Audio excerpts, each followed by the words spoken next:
We've all sat through that one action movie, the kind where the final twist feels too clean, too obvious, like the villain was chosen just to keep things simple.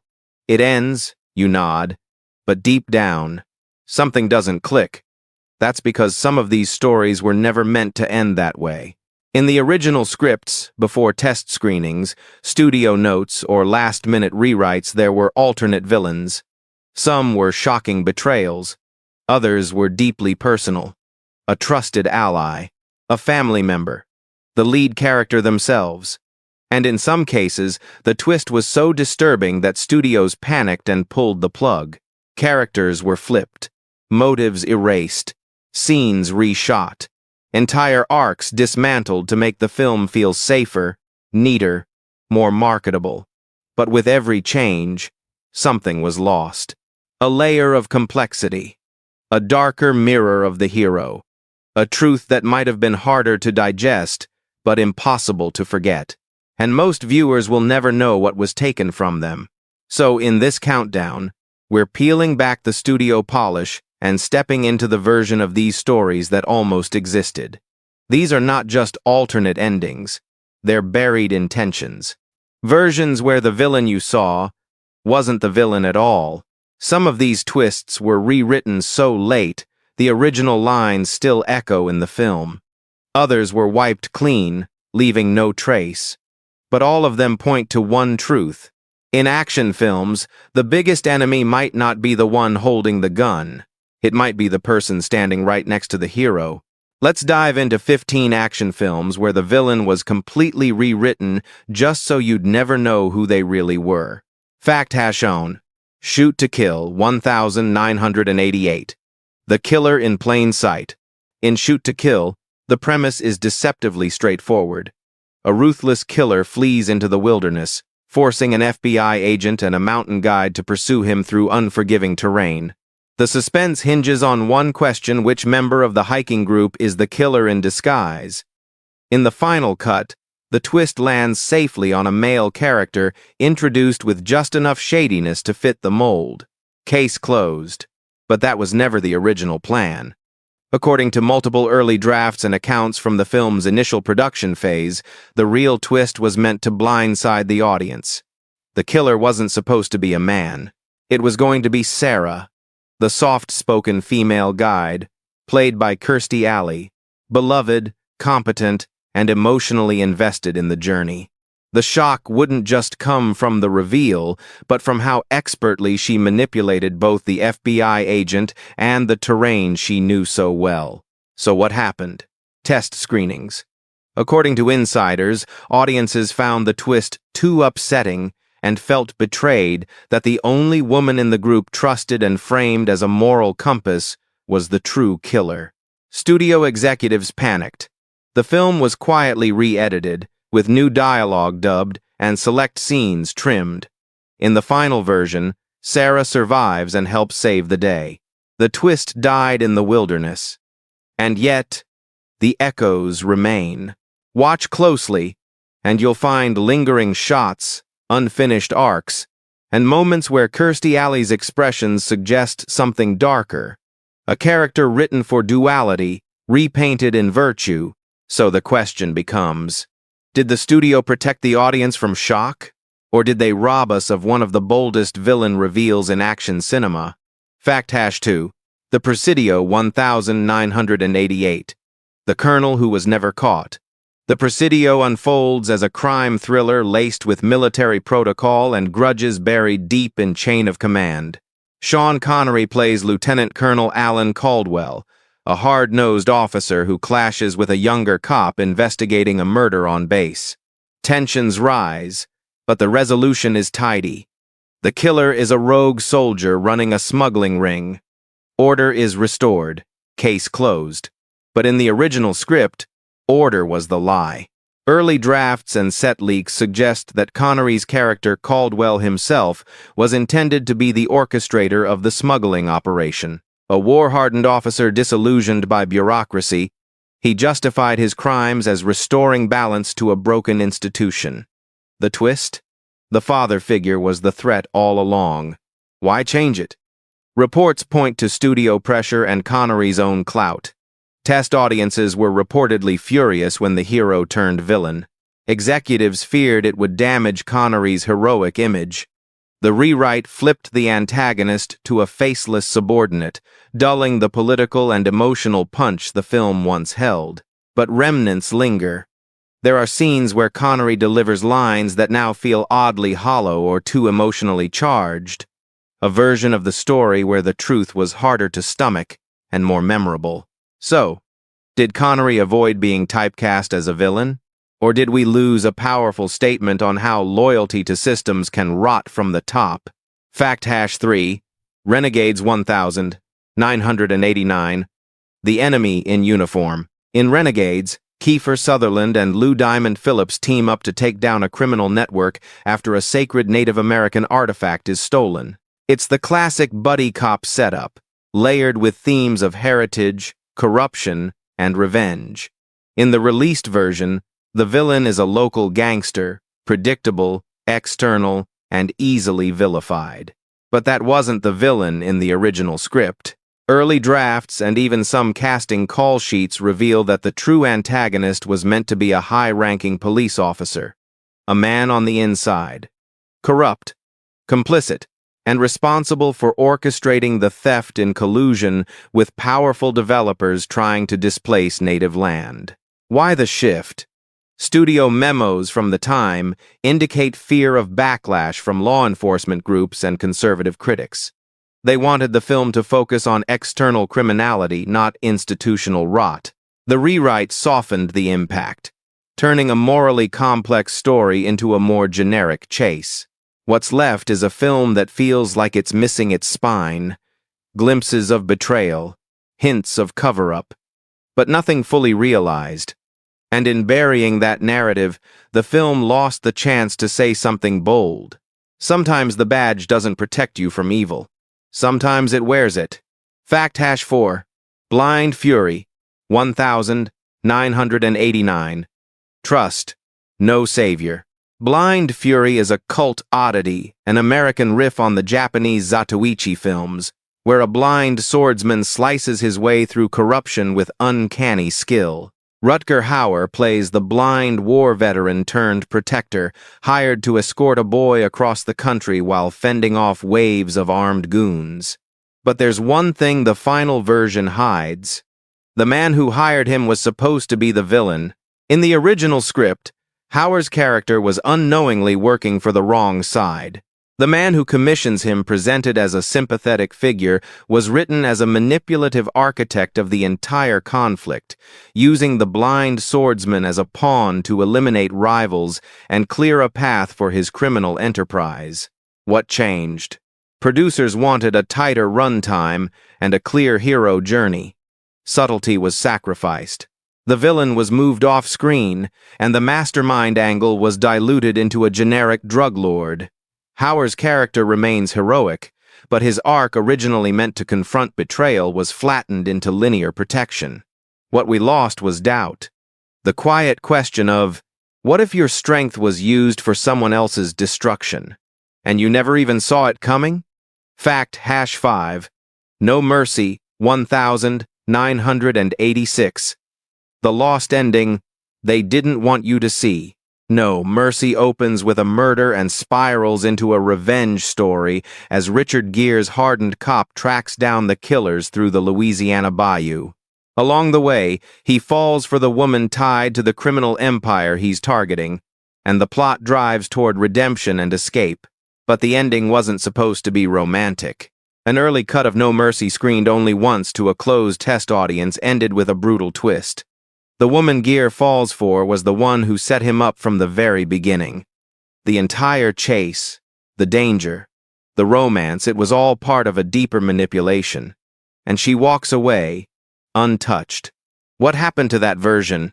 Studio notes labeled the ending too cynical and damaging to the love story. They feared it would alienate audiences, especially those drawn in by Gere's star power. The finale was reshot to imply a hopeful future. But something doesn't sit right. Scenes linger a bit too long. Dialogue alludes to guilt never explored, Most viewers saw a crime thriller with a hint of romance. But beneath it all was once a story about trust, broken so cleanly it leaves no wound, just silence. So what's more powerful? A love story that triumphs, or one that never really existed in the first place? Fact #6. The Specialist, 1994. Betrayal was the real detonator. The Specialist is all about bombs, bodies, and betrayal. Sylvester Stallone plays a covert explosives expert lured back into action by a woman seeking revenge. Sharon Stone smolders as the femme fatale. The setup screams deception, but the final reveal? A standard revenge arc. No surprises. And that's the problem. Because the original script was built on layered betrayal. In early drafts, Stallone's character was never supposed to be innocent. He was complicit in the original murder that set Stone's revenge in motion. Her plan wasn't just about revenge, it was about getting close enough to kill him, too. The real explosion wasn't external. It was emotional, internal, inevitable. Studio executives balked. They didn't want Stallone playing a morally gray character so close to Demolition Man and cliffhanger successes. The rewrites scrubbed his backstory, leaving only vague hints. What we got was a half-measure style over substance. You can still feel it, though. Scenes where Stone watches him too intently. Dialogues that falter mid-line. Edits too sharp, like they're hiding what was once there. So who detonated what? And how much truth was buried in the blast? Fact #7. Narrow Margin 1990. The Villain Who Switched Sides. Narrow Margin is a taut, train-bound thriller, with Gene Hackman playing a prosecutor trying to protect a key witness from mob assassins. As the train hurtles through the wilderness, danger closes in. The threat is clear. Someone on board wants the witness dead, but in its earliest form, the danger wasn't the hitman. It was the witness herself. The original draft of Narrow Margin flipped the entire premise. The woman Hackman protects wasn't an innocent bystander, she was part of the crime. Her testimony was a ploy to manipulate the justice system, eliminate rivals, and vanish clean. The story was a chess game, and Hackman's character was being outplayed from the start. Why change it? Studio marketing teams pushed for a more heroic narrative. They believed audiences wouldn't accept a female character betraying the lead, especially after test groups reacted negatively to an early screening. The twist was erased. The witness became just that. Passive, frightened, clean. But watch closely. She's too composed, too informed. Her silences stretch a little too long. The bones of the original story remain buried under the studio's revisions. Which begs the question, when you're trapped in a train with no escape, do you really know who's sitting across from you? Fact #8. Romeo is Bleeding, 1993. The femme fatale, who wasn't alone. Romeo is Bleeding is a descent into moral rot, a corrupt cop, a seductive assassin, a world where everyone plays everyone. Gary Oldman stars as a police officer caught between two dangerous women, his wife, and the mob hitwoman he's supposed to eliminate, but can't resist. In the released version, Lena Olin's character Mona is the ultimate manipulator. She fakes her death, turns the system upside down, and escapes into legend. But in the original script, she wasn't working alone. Early drafts paint a darker twist. Mona was being puppeteered by a second, hidden antagonist, someone inside the department. Her moves weren't just chaotic seduction, they were surgical strikes designed by someone who knew the entire system's weak points. That person? The police chief. A ghost in plain sight. Why remove that thread? The producers feared it made the story too convoluted, and more importantly, it threatened the film's erotic noir framing by shifting agency away from the femme fatale. Mona was supposed to be the chaos. Sharing her strings diluted the brand. What's left is a film that feels like it's missing one final layer of betrayal, and a villain that might have never left the precinct. So was Mona truly calling the shots? Or was she just the sharpest blade in someone else's hand? Fact #9. The Long Kiss. Good night. 1996. The Conspiracy Within. The Long Kiss Goodnight follows a schoolteacher with amnesia who slowly discovers she was once a government assassin. Gina Davis, in one of her most physical roles, slices through layers of memory and betrayal, unlocking a persona far more lethal than anyone expected. In the final cut, the villain is a Black Ops official running a false flag operation. The conflict is loud, explosive, and external. But that's not what the original screenplay wanted you to fear. The earliest version of the story revealed a terrifying twist. Her husband was part of the operation all along. The man who comforted her, raised her child, and helped her rediscover her past was planted there from the beginning. Not just complicit, but directive. Grooming her return. Why cut it? Studios feared it would alienate audiences by destroying the one safe space the protagonist had. They wanted catharsis, not devastation. The rewrite gave her a clear enemy and a man to trust. But there are cracks. Moments where the husband seems too calm, too ready, as if he knows more than he says. Maybe the real amnesia wasn't hers. Maybe it was ours induced by a rewrite. Fact #0. Chain Reaction, 1996. The Disappearing Architect of Sabotage. Chain Reaction stars Keanu Reeves and Rachel Weisz as scientists on the run after being framed for a deadly explosion tied to experimental energy tech. They're hunted by faceless agencies, betrayed by their own labs, and forced to outwit a system built to erase them. In the version we got, the villain is a generic corporate overlord with vague motives. But that wasn't who was meant to pull the strings. Original drafts and production notes confirm that Morgan Freeman's character, Dr. Paul Shannon, was initially written as the primary antagonist. A mentor figure corrupted by pragmatism, who believed the world wasn't ready for free energy and orchestrated the sabotage to protect global balance. He was meant to be tragic, complex, dangerous in his conviction. But during filming, test audiences reacted negatively to Freeman playing a villain. The studio panicked, re-edited the third act, and gave the real villain's role to a shadowy bureaucrat introduced late in the game. The result?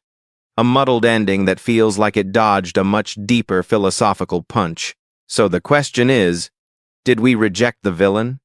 Or did we reject the truth he represented? Fact #1. Broken Arrow, 1996. The Patriot Who Wasn't a Traitor. Broken Arrow thrives on the spectacle of betrayal. John Travolta plays a military pilot who steals a nuclear weapon, and Christian Slater is the loyal comrade forced to stop him. The action is loud, slick, and clear-cut. Hero versus traitor. But the original script painted a very different portrait of betrayal. Travolta's character, Major Deakins, was originally not a power-hungry rogue, but a government fall guy. The real plan?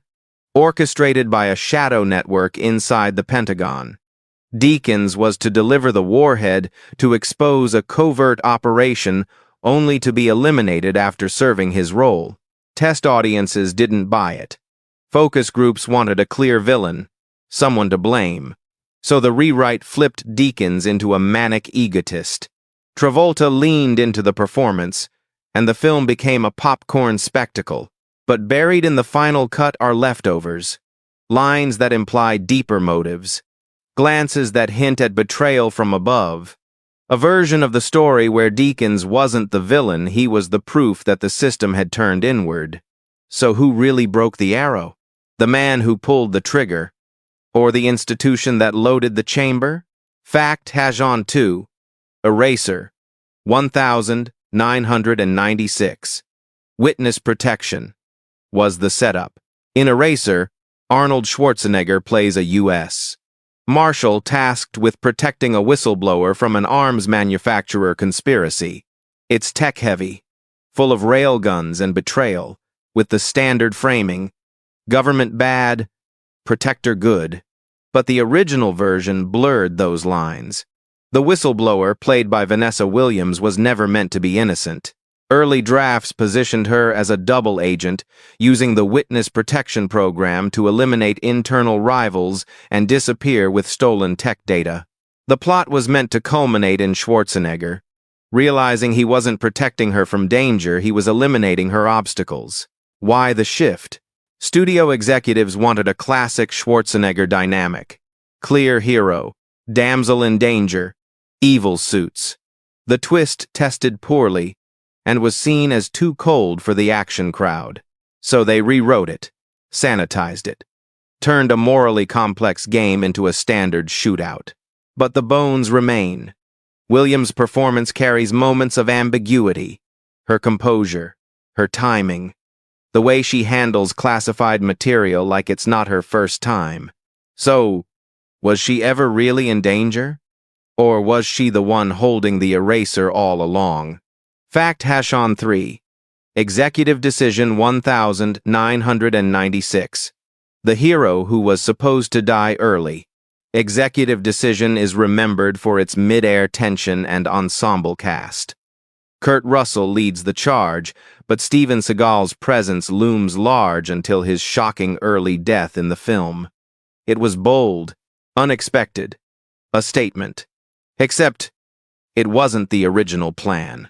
In the earliest cut, Seagal's character was the true villain, an insider planted to hijack the mission from within. The twist? His sacrifice was staged. He survived the airlock sequence and reappeared later as the man behind the terrorist plot. The reveal would have shattered expectations. The invincible action star betraying the team, the nation, and the audience's trust. So why change it? Seagal reportedly objected to playing a villain. Studio heads agreed, fearing backlash. Rather than cut him completely, they devised a cinematic death to preserve his image while removing his darker arc entirely. The twist was buried. But the unusual abruptness of his exit? It still feels off, like a thread left dangling cut mid-stitch. So ask yourself, did he die a hero? Or was that just the cover story? Fact-4. Hard Rain 1998. The heist that hit a cop. Hard Rain floods its way through small-town America, blending a heist thriller with a natural disaster as Christian Slater tries to protect armored truck cash from a crew of thieves led by Morgan Freeman. The water rises. Trust erodes. But the roles remain clear. One good guy, one bad. But in the earliest draft, the flood wasn't the only misdirection. The true villain was never meant to be Freeman's character. Instead, it was the sheriff, a man who used the chaos to orchestrate a fake standoff between two sides, playing both for his own gain. Freeman's character? A decoy. A pawn to mislead both the hero and the viewer. So what changed? Producers feared the shift would confuse the audience, and more importantly, undercut Freeman's unexpected sympathetic role. They flipped the script, cast him as a complex but clear-cut villain, and turned the sheriff into a generic background piece. What's left is a story that almost plays with trust, but retreats before landing the blow. So was the storm the real cover? Or was it the uniform that everyone trusted without question? Fact-5. Reindeer Games, 2000. The girlfriend was the mastermind. Reindeer Games is a web of lies, heists, and holiday chaos. Ben Affleck plays an ex-con who's mistaken for someone else and gets roped into robbing a casino. Charlize Theron plays the femme fatale love interest, seemingly caught in the middle. It ends with guns, betrayal, and a narrow escape. But one truth never made the final cut. In the original screenplay, Theron's character wasn't a pawn, she was the mastermind. The entire plan, hers. Every man in the story was a piece she moved, manipulated, and discarded. The twist would have redefined the film, turning her from seductress to architect. So why was it changed? Producers reportedly demanded a likable female lead, especially with Theron on the rise.